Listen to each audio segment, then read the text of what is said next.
ઓમ શ્રી ગણેશાય નમઃ. જય શ્રી કૃષ્ણ મિત્રો. કાશીના સાધુ અને મોચીની વાર્તા છે. ખૂબ જ સરસ મજાની વાર્તા છે. પૂરા ધ્યાનથી મનથી સાંભળજો. ઓમ નમો ભગવતે વાસુદેવાય. ઓમ નમઃ શિવાય. કાશી નગરીમાં એક મોચી રહેતો હતો. તે બહુ પ્રામાણિક હતો, સંતોષી પણ એટલો જ હતો. એકવાર એક સાધુ આવી મોચીને પૂછવા લાગ્યા કે મોચી ભગત, મારા પગના પગરખાનું શું પડે? મોચીએ કહ્યું, મારી પાસે સીવેલા તૈયાર નથી.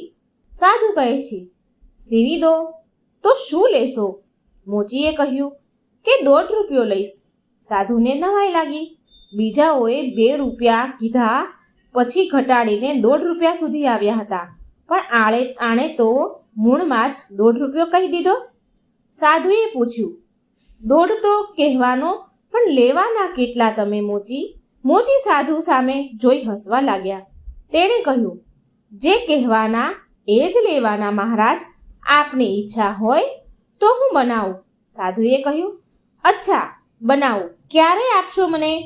મોચી બોલ્યા, પરમ દિવસે આ સમયે લઈ જજો. સાધુ કહે છે, જરૂર હો, મારે પરમ દિવસે સાંજે જવું છે, એમાં જરાય ઢીલ ન કરતા. મોચી કહે છે, જાઓ કે ન જાઓ, પરમ દિવસે તમને આ વખતે આ સમયે તમારા જૂતા જરૂર મળી જશે.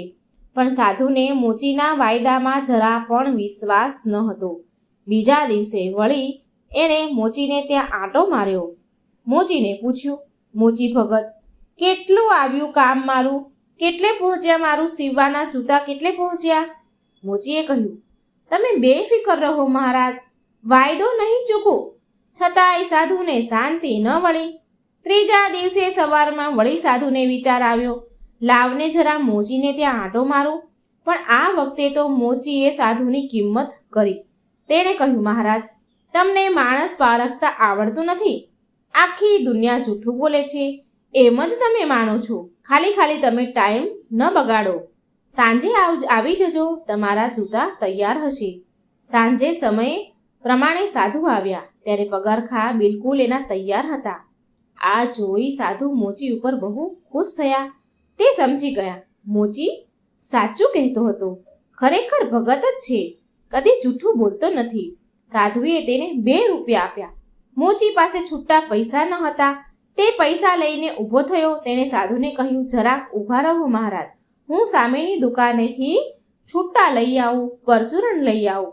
સાધુએ કહ્યું, રહેવા દો ભગત, એટલા પૈસા આપણા તરફથી તમે તમાકુ ખાઈ લેજો. મોચીએ કહ્યું, હું તમાકુ ખાતો પીતો નથી મહારાજ. તો આપણા તરફથી પગરખા સીવવા માટે દોરી લાવજો. ના મહારાજ, હરામનો પૈસો મને ન ખપે. મોચી સામેની દુકાને પરચુરણ લેવા આમ કહીને ગયો. સાધુ તો મોચીની ભાવના જોઈ એના ઉપર ખૂબ જ ખુશ થયા. તેમણે હળવે રહીને જોડીમાંથી પારસમણી કાઢ્યો. કોઈ જુએ નહીં એ રીતે મોચીના ઓજારોને પારસમણી ઘસી દીધો. બધા ઓજારો સોનાના થઈ ગયા. પછી તે મોચી પાસે ગયા. તેને પાસેથી પૈસા લે તે વખતે કહ્યું, ભગત, મુઠ્ઠી ચણાના પૈસા પણ ભિક્ષા માટે આપશો તો ઈશ્વર તમારું ભલું કરશે.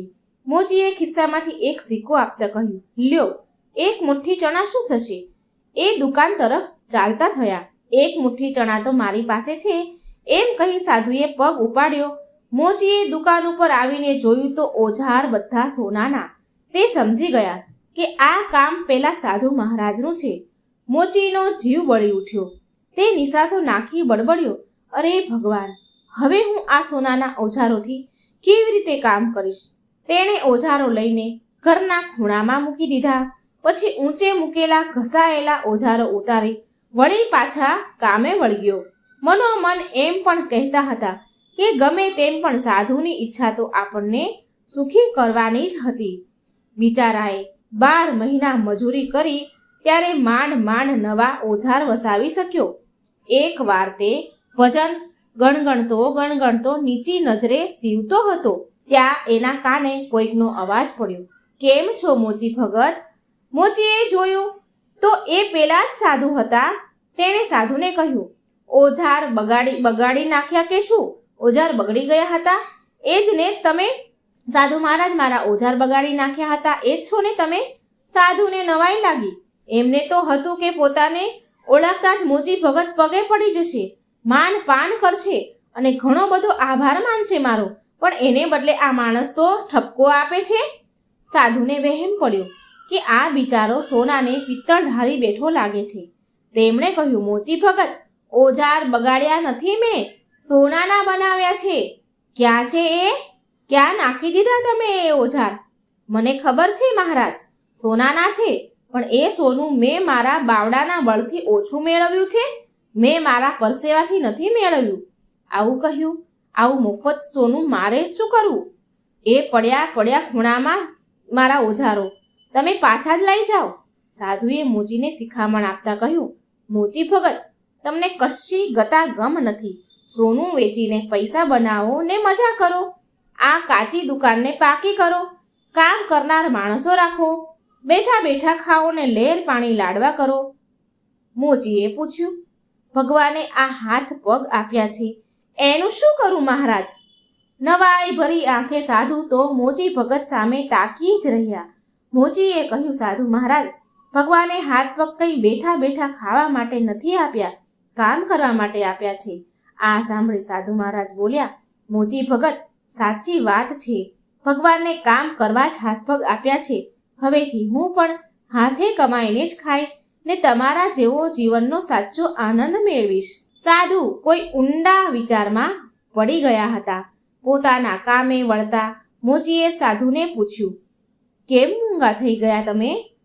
સાધુ કહે છે, હું મૂંગો નથી થઈ ગયો, વિચારમાં પડી ગયો છું. શા વિચારમાં પડી ગયા છો મહારાજ? મેં તમને કંઈ ખોટું કહ્યું? તમારી વાત નથી કરતો હું, મારી વાત છે, સાધુ બોલે છે. સાધુએ મોચી સામે ગંભીર ભાવે જોઈને કહ્યું, હું પણ નાનું મોટું તપ તો કરું જ છું. જેમ મારી પાસે સોનું બનાવવાનું સાધન છે, છતાં મેં એનો ઉપયોગ મારી જાત માટે કદી પણ કર્યો નથી. ભિક્ષા માંગીને પેટનો ખાડો પૂરું છું, પણ આજે તારી આ ભિક્ષાનો જે ગર્વ મારામાં હતો તે પણ ગાળી નાખ્યો છે. આજથી તમે મારા ગુરુ ને આજથી હું તમારો આ દાખલો યાદ રાખીશ ને મારા ગર્વને ધોતો રહીશ.